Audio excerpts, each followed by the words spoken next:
Alright, greetings and salutation everybody watching this video. How you doing? So today we're going to talk about, what are you, Canadian?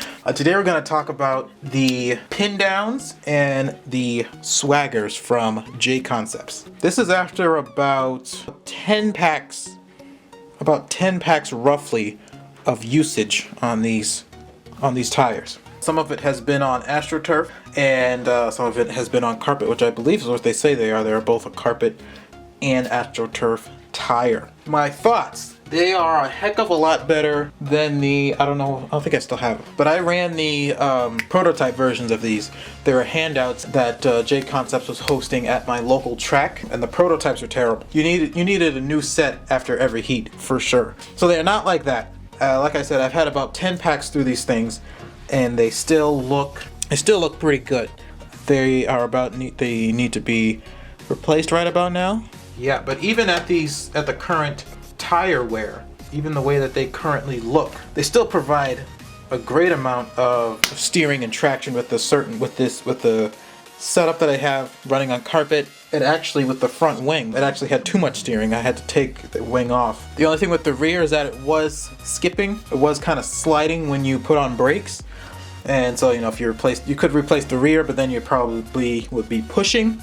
So you'd have to replace the front. So when you replace one, you might as well replace them all. So I just figured I'd run these into the ground and then throw a new set on.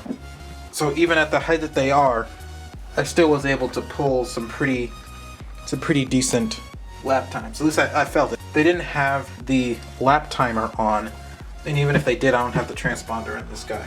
So my conclusion is that these tires are, I think so. I think they're just as good as the Schumacher's.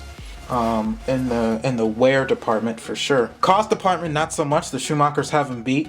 I think these are about 10 to 11 bucks. The Schumachers I think are like 9, except I think the Jconcepts come with inserts and the Schumacher rears don't. So I guess it kind of evens out then. Grip and longevity, I'll have to drive the Schumachers again because they might be a little bit more grippy off the line, the Schumachers. Definitely longevity, they're up there with the Schumachers, and much better than the prototypes that I ran before. And just good, consistent steering for the swaggers up front throughout the wearing, I would say.